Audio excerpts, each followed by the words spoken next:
La fe es la manera en que los creyentes se deciden a caminar con Dios y participan en incontables maravillas que Él desea hacer. Este libro trata sobre cómo hacer de la fe un verbo de acción que demuestre lo maravillosa que es la santa participación. Es un libro donde aprendemos que no tenemos que dejar la espada del Espíritu, la palabra de Dios, a fin de elevar el escudo de la fe. Según yo entiendo las cosas, por alguna razón Dios nos dio dos manos. Si deseamos vivir abundante y victoriosamente, debemos tomar ambas cosas. Alzar la espada del Espíritu sin el escudo de la fe es marchitarse y consumirse en el desierto del legalismo. Tomar el escudo de la fe sin la espada del Espíritu es tratar de caminar por fe sobre la arena movediza. Los últimos 7 años para mí han sido terriblemente difíciles en incontables maneras, pero la aventura más emocionante en mi vida ha sido aprender a practicar la fe como verbo de acción en medio de las dificultades. Por cierto que no me refiero a las pruebas, sino a la invitación de creerle a Dios para la victoria en medio de las pruebas. Las intervenciones divinas cotidianas fueron lo que más me ha maravillado y me ha hecho menear la cabeza al pensar que el Dios del universo se preocupe de mis problemas triviales. Nunca antes había experimentado tan profundamente la revelación de Juan 1:16. De su plenitud todos hemos recibido gracia sobre gracia. Mi oración es que Dios haga lo mismo en tu vida. Estoy convencida de que Cristo siempre es el iniciador en lo que hace a cuestiones de fe. Hebreos 12:2. De modo que si estoy en lo cierto, ni te has tropezado con este libro, ni llegó a tus manos accidentalmente. Haces bien si deseas probar los espíritus, 1 de Juan 4:1, y proceder con cuidado en cuestiones como esta. Vivimos en una cultura religiosa donde las prácticas de la fe han sido distorsionadas y torcidas para servir al hombre, no a Dios. Nuestro dilema es si habremos de permitir que el mal uso y el abuso del tema nos evite el acceso a prácticas de fe apropiadas. Después de todo, sin fe es imposible agradar a Dios. Hebreos 11:6. ¿Funciona? Me refiero a aquello en lo que crees, tu fe. ¿Realmente funciona? La intención de Dios siempre ha sido que la vida del creyente funcione. Dios declaró sin reservas en Josué 1:8 que existen condiciones bajo las cuales harás prosperar tu camino y tendrás éxito. ¿Acaso nuestra vida cristiana es una vida de éxito? ¿Está logrando lo que las Escrituras prometieron? En un sermón que hace poco predicó mi yerno Kurt, nos dijo que la única manera en que impactaríamos al mundo y a la próxima generación es demostrar que nuestra fe en Cristo es real y que funciona. Estoy convencida de que para innumerables cristianos es algo real. Mi preocupación es si en verdad tenemos el fruto que demuestra que la fe funciona. Me temo que para la mayoría de los cristianos la realidad difiere muchísimo de nuestra teología. Poco nos parecemos a una iglesia que logra que las puertas del infierno tiemblen. Lo triste es que algunos estamos haciendo un gran esfuerzo en algo que realmente casi no funciona. ¿Por qué invertimos tanto tiempo y energía en ejercicios espirituales con pocos resultados, mientras el resto del mundo duerme hasta tarde los días domingo? ¿Por qué se nos está acabando la tinta de nuestros bolígrafos mientras marcamos escrituras que rara vez se hacen realidad en nuestra vida? ¿Por qué estamos haciendo todo lo posible para convencer a otros de que hagan algo que no ha funcionado a las 1000 maravillas en nuestra vida? ¿Por qué algunos no admitimos que, a efectos prácticos, para la mayoría de los cristianos el conjunto integral de lo que creen en verdad no funciona? Por cierto que quienes hemos aceptado a Cristo como nuestro Salvador, hemos recibido el resultado automático y glorioso de la salvación eterna. Sin embargo, la razón principal por la cual Dios nos dejó en la tierra después de salvarnos es para que nuestro cristianismo tenga éxito aquí donde vivimos. ¿Por qué entonces hemos aceptado la mediocridad? ¿Acaso los pocos resultados que la mayoría vemos y experimentamos son lo único que nos ofrece el cristianismo? Si es así, somos dignos de compasión. Yo me ofrecería a compadecerte, pero ya no creo en ese tipo de cristianismo. El statu quo de nuestro cristianismo contemporáneo no funciona, y me niego a aceptarlo. La Iglesia conformada por todos los creyentes en Cristo por lo general aparenta tener un manto de poder y eficacia, cuando en realidad se muestra impotente y hace el ridículo ante el mundo. No podemos culpar al diablo. Muchos hemos acallado el cristianismo del Nuevo Testamento y hemos aceptado nuestra realidad como teología en vez de aceptar la teología bíblica como nuestra realidad. Hemos hecho las cosas al revés y caminamos por vista y no por fe. Hace unos meses estaba caminando como todas las mañanas cuando me encontré con una simple escena con una elocuente aplicación. Había 4 patos chapoteando en un charco de barro junto al camino, mientras del otro lado de la cuesta había una laguna grande y prístina. Me detuve y observé. Sentí que Dios me estaba diciendo: «Ved, esa es mi iglesia. La iglesia que compré con mi sangre y a quien le prometí el Espíritu está chapoteando en un charco de barro mientras tiene a su alcance un mar de agua viva. Y ese mar está del otro lado de la cuesta».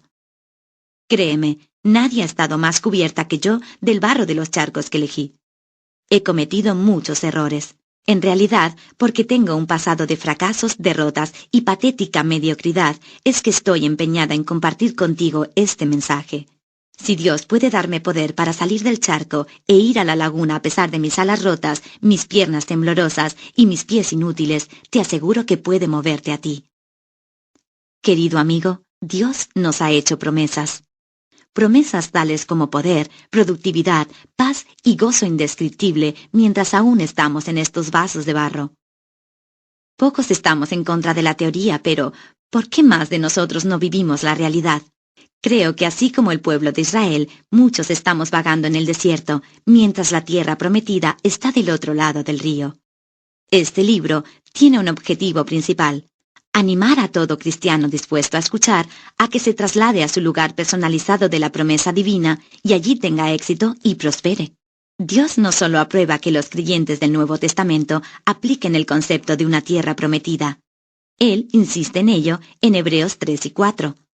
Nuestra tierra prometida y nuestro descanso sabático culminan en el cielo, pero creo que hay una tierra prometida terrenal para ti y hay una para mí. Tu tierra prometida es un lugar donde las promesas personalizadas de Dios para tu vida se convierten en una realidad viviente en vez de ser una teoría teológica. ¿Quieres algunos ejemplos? Aquí hay unos pocos. Primero, Dios nos prometió un lugar de bendición. La disposición de Dios y su firme deseo de bendecir a su pueblo es uno de los conceptos que más se repiten en toda la Biblia. Él es el dador de todas las cosas buenas y se regocija cuando uno de sus hijos coopera para recibir dones. A los creyentes del Nuevo Testamento se les prometió bendición por la obediencia, igual que al pueblo de Dios en el Antiguo Testamento. Cuando tú y yo hallemos en Cristo un lugar donde Dios pueda cumplir sus promesas en forma abundante, habremos de experimentar bendición sin medida. La bendición no implica una vida fácil, ni posesiones, ni éxito financiero. La bendición es inclinarse para recibir las expresiones de favor divino que, en los lugares recónditos del corazón y la mente, hacen que valga la pena vivir. Segundo, Dios nos prometió un lugar para vivir. Dios no le prometió a su pueblo un lugar que podrían visitar, sino un sitio donde pudieran establecerse y morar en bendición. Un lugar donde pudieran tener descanso sabático. De acuerdo a Juan 15, los creyentes del Nuevo Testamento también han sido llamados a un lugar donde puedan permanecer en Cristo. Tercero, Dios nos prometió un lugar donde Él produce una gran cosecha. Dios prometió que la tierra prometida sería sumamente fructífera. Muchos hemos oído la descripción de una tierra que fluye leche y miel. Pero otros pasajes de la Escritura son mucho más descriptivos. Por ejemplo, Deuteronomio 8:7-9 dice: «Porque el Señor tu Dios te conduce a una tierra buena, tierra de arroyos y de fuentes de agua, con manantiales que fluyen en los valles y en las colinas, tierra de trigo y cebada, de viñas, higueras y granadas, de miel y de olivares, tierra donde no escaseará el pan y donde nada te faltará, tierra donde las rocas son de hierro y de cuyas colinas sacarás cobre». Juan 15 nuevamente proporciona un paralelo de la tierra prometida para cada discípulo de Jesucristo. El versículo 8 dice: «Mi Padre es glorificado cuando ustedes dan mucho fruto y muestran así que son mis discípulos». No dice un poco de fruto, sino mucho fruto. Tu tierra prometida personalizada es el lugar donde tú ves que Dios cumple la promesa de una gran cosecha a través de tu vida. Dios no quiere producir simplemente una clase de fruto en tu vida. La cosecha que Dios desea tiene el potencial de una gran variedad. Creo que las promesas divinas a los israelitas para la tierra prometida en la esfera tangible tienen un paralelo con la nuestra en la esfera espiritual. ¿Acaso has llegado a la conclusión apresurada de que lo que has hecho o lo que estás haciendo es lo único que harás? Dios es demasiado creativo para eso. Tal vez mi parte favorita de Deuteronomio 8:7-9 es que la tierra prometida era un lugar seguro donde al pueblo de Dios no le faltaría nada. ¿Quieres un paralelo en el Nuevo Testamento? Segunda de Pedro 1:3-4 nos dice que su divino poder, al darnos el conocimiento de aquel que nos llamó por su propia gloria y potencia, nos ha concedido todas las cosas que necesitamos para vivir como Dios manda. Así Dios nos ha entregado sus preciosas y magníficas promesas para que ustedes, luego de escapar de la corrupción que hay en el mundo debido a los malos deseos, lleguen a tener parte en la naturaleza divina. Nuestras tierras prometidas son los lugares en que aceptamos esas preciosas y magníficas promesas y nos apropiamos de todas las cosas que necesitamos para vivir. Si no puedes imaginar que Dios te libra de la corrupción de los malos deseos y produce una abundante cosecha a través de tu vida, has creído en la mentira de que las promesas de Dios no son aplicables en tu caso. Dios te conocía antes de que fueras formado en el vientre de tu madre y planeó buenas obras que darían mucho fruto. De acuerdo a Hechos 17:26, Dios incluso determinó los tiempos y los lugares de este planeta que serían más idóneos para nuestras cosechas personalizadas. Nuestra gloriosa herencia en Cristo no tiene por qué limitarse al cielo. El contexto primario de Efesios 1 es el impacto de nuestra herencia celestial en nuestra existencia terrenal. Dios conoce los planes que tiene para nosotros, querido amigo, pero no habrá de forzarlos. Dios logrará lo que preparó para el cielo y la tierra independientemente de lo que hagamos tú y yo, pero nosotros decidimos si vamos a ser parte de su proceso divino en nuestra generación. Cuarto, Dios nos prometió una morada de gran victoria sobre nuestro enemigo. Desde el momento en que Dios le dio a Abraham la promesa de la tierra, describió enseguida ocupantes y perímetros.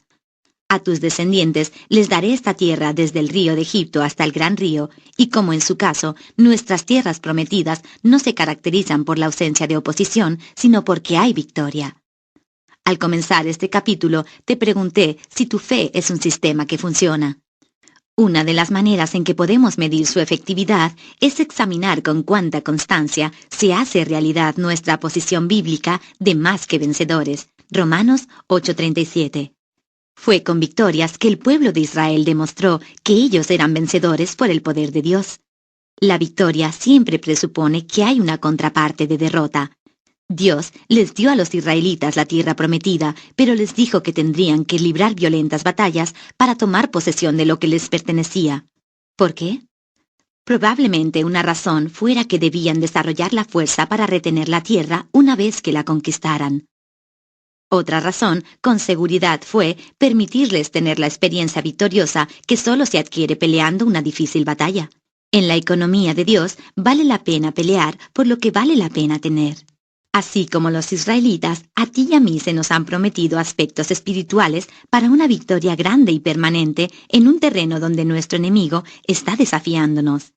Si en este momento no estás ocupando tu tierra prometida, ten por seguro que el diablo sí lo está haciendo. ¿Acaso vas a quedarte mirando y dejar que se salga con la suya? La ley de la tierra prometida es la toma de posesión.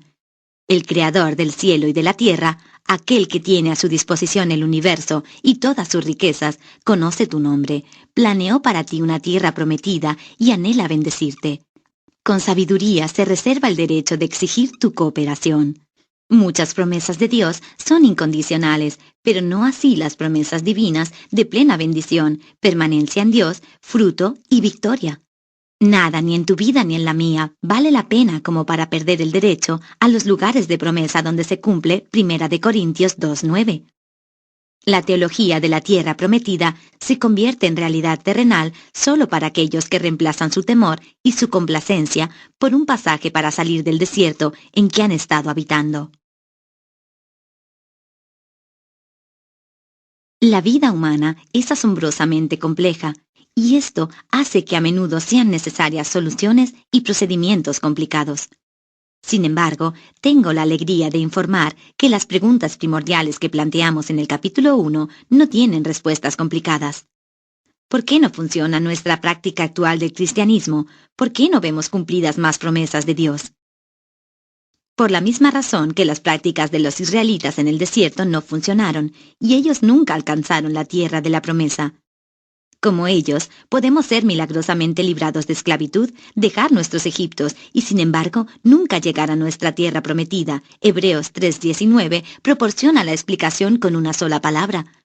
Como podemos ver, no pudieron entrar por causa de su incredulidad. Incredulidad. ¿Cómo puede ser si ellos creían en Dios? Su descuido fue que sencillamente no le creían al Dios en quien creían. Hablaban de la boca para afuera, pero en su caminar lo único que hacían era dejar pisadas en círculos en el desierto. La pregunta que surgió en el peregrinaje en el desierto no fue si los israelitas pertenecían a Dios ni dónde pasarían la eternidad. La pregunta fue cuál sería el lugar donde el pueblo de Dios pasaría su existencia terrenal. Tú y yo podemos estar seguros y protegidos en la familia de Dios y tener la plena seguridad de una herencia celestial, y sin embargo no ocupar nunca la tierra de las promesas divinas cumplidas en la tierra. Podemos pasar de largo por completo nuestro destino terrenal, y también nuestros cuerpos pueden caer muertos en el desierto. Tal vez puedas decir conmigo que Satanás ha tratado toda clase de ardides para destruir tu vida, tu testimonio y tu fruto. ¿Acaso habremos de darle la satisfacción de devorar nuestros cuerpos muertos porque los dejamos caer en un desierto de derrota? Dios no lo permita. Cuando recibamos nuestra herencia celestial, lo único que va a importar en cuanto a nuestra vida terrenal es si cumplimos con nuestro llamado y permitimos que Dios cumpliera sus promesas. Sé que iré al cielo porque confié en Cristo como mi Salvador, pero quiero terminar mi carrera en la tierra prometida, no en el desierto. ¿Quieres lo mismo? Entonces tenemos que canjear nuestro temor y nuestra complacencia y gastar todo lo que tenemos en el único pasaje de salida, la fe. La razón por la cual nuestra fe actual es un sistema que no funciona es que hay mucho sistema y poca fe. Lo que tú y yo necesitamos es una fe renovada en nuestro sistema. La fe es lo único que siempre cerrará la brecha entre nuestra teología y nuestra realidad. En estas páginas vamos a explorar la importancia vital que Dios le asigna a una fe viviente y activa. En ambos testamentos nos resultaría difícil encontrar una prioridad más constante por parte de Dios para con su pueblo. Creo que a través de nuestro viaje, la Escritura nos revelará que para Dios no hay nada más importante que nuestra fe. Sí, el amor es el mayor mandamiento, pero cualquiera de nosotros que haya aceptado el gigantesco desafío del amor bíblico en circunstancias difíciles, puede dar testimonio de que la obediencia requirió mucha fe. Dios no es el único que decide el orden de prioridad en cuanto al tema de nuestra fe. Satanás, por su lado, no tiene objetivo más grande en nuestra vida. Aunque no puede competir con Dios, es un enemigo poderoso y peligroso del hombre que cree. No es una coincidencia que Dios y el diablo concentren la atención en nuestra fe, ya que es mucho lo que está en juego. Consideraremos dos cuestiones vitales actualmente en juego, y luego comentaremos otras en capítulos siguientes. Primera y principal, sin fe es imposible agradar a Dios. Hebreos 11:6. Esa es una razón por la que nos convendría aceptar los desafíos de la fe como una realidad de esta vida, en vez de sorprendernos o incluso pensar que es injusto cuando llegan. Dios los trae a nuestra vida para que nuestra fe se edifique. No hay nada que lo deleite más que cuando escogemos creerle a Él en vez de creer lo que vemos y sentimos. Apocalipsis 4:11 se podría parafrasear de la siguiente manera: Tú has creado todas las cosas y para placer tuyo existen y fueron creadas. Esto añade una nueva dimensión al placer de Dios cuando ponemos en ejercicio nuestra fe. Al poner estos dos pasajes de la Escritura lado a lado, inferimos que el propósito fundamental de nuestra existencia es agradar a Dios. Por lo tanto, si no ponemos a obrar nuestra fe, nunca cumpliríamos con nuestra razón de ser. Si aún no has establecido una relación de fe con Dios, el concepto de vivir toda tu vida para agradar a Dios puede incomodarte e incluso ofenderte. Lo entiendo. También yo he batallado grandes cuestiones de fe en todas las dimensiones relacionales. He comprobado que el hombre no siempre es digno de confianza, no el hombre en general, sino yo, pero en nuestra relación, Dios nunca ha dejado de cumplir lo prometido. Creo que tú también comprobarás que Él es totalmente digno de confianza. Sí. Dios nos llama a rendirle sobre el altar de su divina voluntad nuestras metas y nuestra agenda de actividades. Pero Romanos 12:2 nos recuerda que la voluntad de Dios para nosotros es buena, agradable y perfectamente idónea. Satanás, por cierto, no quiere que agrademos a Dios. Su principal objetivo es vengarse de Dios porque no le permitió la arrogancia y el deseo de ser semejante al Altísimo. Isaías 14:14. Satanás no puede afectar a Dios, de manera que hace todo lo posible para llegar al corazón divino atacando a los hijos de Dios. Quien toca a mi pueblo, me toca la niña de los ojos. Zacarías 2:8. Que Dios se complazca no es lo único importante cuando ponemos en ejercicio nuestra fe. Tanto Dios como Satanás saben que la fe funciona. En realidad, no hay nada que funcione tan bien como la fe. Sus dividendos divinos son astronómicos. Lamentablemente, también lo es el costo por su ausencia. Cristo puede obrar como desee, pero por lo general su forma de actuar para con sus seguidores es conforme a vuestra fe os sea hecho. Mateo 9:29 y muchas otras referencias. Nos guste o no el concepto, a Cristo le agrada respondernos de acuerdo a nuestra fe. He comprobado que hay una proporción fidedigna. Cuanta menos fe tenemos, más tendemos a resentirnos por el concepto. Si en este momento te sientes molesto, sigue leyendo. Tengo la sensación de que para cuando llegues al final del libro te agradará más la idea. Como la fe funciona, debemos asegurarnos de saber en qué consiste. Este es el momento oportuno para establecer con certeza qué quiere decir este libro al hablar de creerle a Dios. En el Nuevo Testamento en griego, la palabra pistis significa credibilidad, convicción, confianza, fe, fidelidad. El significado hebreo es similar en esencia y en el aspecto práctico. Nosotros usaremos varios tiempos verbales de la palabra creer, de modo intercambiable con la palabra fe. Con pocas excepciones, las palabras fe y creer son traducciones de alguna de las formas del vocablo pistis en el Nuevo Testamento. Por lo tanto, cuando uso la frase creerle a Dios, podemos intercambiarla con tener fe en Dios. Descubriremos que la fe no es solo algo que uno tiene, es algo que uno realiza. El secreto está en los tiempos verbales. Efesios 1:13 dice, en él también ustedes, cuando oyeron el mensaje de la verdad, el evangelio que les trajo la salvación, y lo creyeron, fueron marcados con el sello que es el Espíritu Santo de la promesa.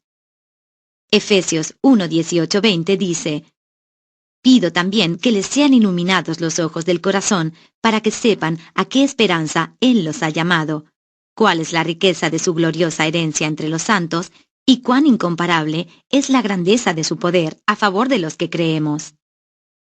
Ese poder es la fuerza grandiosa y eficaz que Dios ejerció en Cristo cuando lo resucitó de entre los muertos.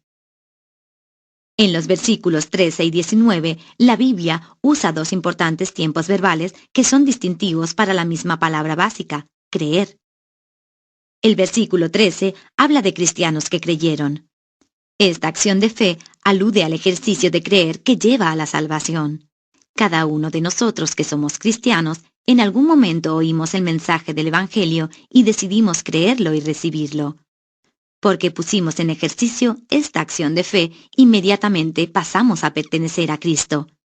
Recibimos su Espíritu Santo y fuimos sellados. El tiempo verbal griego de la palabra creemos, en el segundo segmento que mencioné, Efesios 1:19, es el verbo más vital de nuestro estudio. Recibe el nombre de participio activo presente. Trataré de explicar este tiempo verbal como uno de mis profesores de griego me lo explicó a mí. Ved, cuando veas un verbo griego en participio activo presente, puedes insertar la palabra continuamente después del verbo. En otras palabras, la promesa de los versículos 19 y 20 no se aplica a aquellos que creyeron, versículo 13, sino que se aplica a los que en este momento y en forma activa han decidido creerle a Dios continuamente. ¿Qué es lo que quiero decir? Nuestro glorioso caminar con Dios comenzó con un acto de fe que nos llevó a una relación con Jesucristo como nuestro Salvador, pero no termina allí. Lamentablemente, algunos creyeron en Cristo, pero le han creído muy poco desde entonces. Dios nos está llamando a ti y a mí a dejar la vida de pasividad alimentada por una fe en tiempo pasado y a asirnos de la acción de creer en participio activo presente. Nada en la vida podría ser más emocionante. Si decides embarcarte en esta gran aventura de fe, te prometo que nunca te aburrirás. Un cristiano que practica fe en Dios, en participio activo presente, se convierte en una pesadilla para Satanás. Una de las razones se menciona más arriba en Efesios 1:18-20. Léelo otra vez y trata de absorber cuán eficazmente obra la fe de acuerdo a la última declaración que se hace en ese segmento. Dios ejerce un poder incomparable en la vida de aquellos que le creen a Él de manera continua. En otras palabras, nada en esta tierra se compara con el poder que Dios desea otorgar en la vida de aquellos que continuamente ejercitan su fe en Él, por inspiración del Espíritu Santo.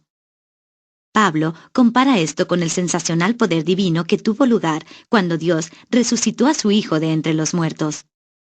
Dios puede resucitar matrimonios que están muertos y puede restaurar vida y propósito a aquellos que han tirado la toalla.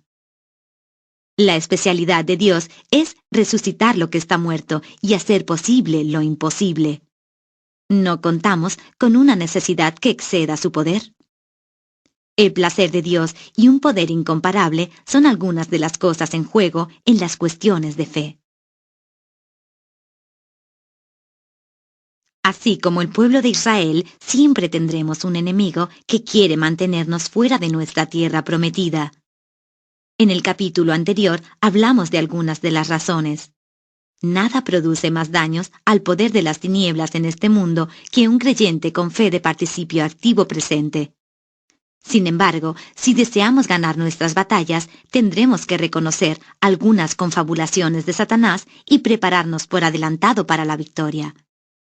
En Efesios 6:12-13, el apóstol Pablo nos dice que nuestra lucha no es contra seres humanos, sino contra poderes, contra autoridades, contra potestades que dominan este mundo de tinieblas, contra fuerzas espirituales malignas en las regiones celestiales. Por lo tanto, pónganse toda la armadura de Dios. Entre las piezas de la armadura que se indican estratégicamente, la Escritura nos dice: sobre todo, tomad el escudo de la fe, con que podáis apagar todos los dardos de fuego del maligno. Versículo 16. ¿Por qué será que sobre todo necesitamos aprender a usar nuestro escudo de la fe? Porque el escudo es la armadura de la armadura. Los antiguos guerreros esperaban que los dardos de fuego nunca alcanzaran el casco ni la coraza. La meta del guerrero era extinguir con su escudo todos los dardos que le fueran disparados a fin de desvanecer todo daño potencial. Lo mismo ocurre en la guerra que libramos nosotros. Nuestras batallas más difíciles invariablemente están relacionadas con cuestiones de fe. Ocasiones en que somos tentados a pensar que la palabra de Dios y sus caminos no han de funcionar en nuestro caso, que Él nos ha abandonado, que nos ha desilusionado o que no nos ha ayudado. Si Satanás puede lograr que dejemos el escudo de la fe, sabe que no podremos permanecer en pie por mucho tiempo. Las cosas que suceden por primera vez tienen gran importancia en la Biblia. ¿Sabes acaso cuáles fueron las primeras palabras que sabemos salieron de la boca de la serpiente? ¿Es verdad que Dios les dijo? Génesis 3:1. El diablo usó el engaño para sembrar duda. Eva ya no volvió a ser la misma. Su duda fue contagiosa y con su esposo perdieron la tierra que Dios les había dado. Sucede que cuando Eva dejó caer su escudo de la fe, todas las demás piezas de la armadura espiritual se volvieron vulnerables. Cuando Eva cayó, cayó rotundamente. A mí también me ocurrió. Sobre todo, tú y yo debemos aprender a levantar el escudo de la fe. Es imperioso que además conozcamos la palabra de Dios y aprendamos a blandir la espada del Espíritu. Entonces, cuando el enemigo astutamente nos pregunte, ¿es verdad que Dios les dijo? Sabremos la respuesta. Desde lo profundo de mi corazón, mi oración es que este libro no sea simplemente otro libro. Mi oración ferviente es que cuando llegues a la última página, la aventura de fe que presento en estos capítulos no haya hecho más que comenzar. Querido amigo, anhelo que en tu vida sucedan cosas inmensas porque tienes un Dios inmenso. Y porque deseo tanto que rindas tu vida a la fe como verbo de acción, le he pedido a Dios algo muy grande para ti.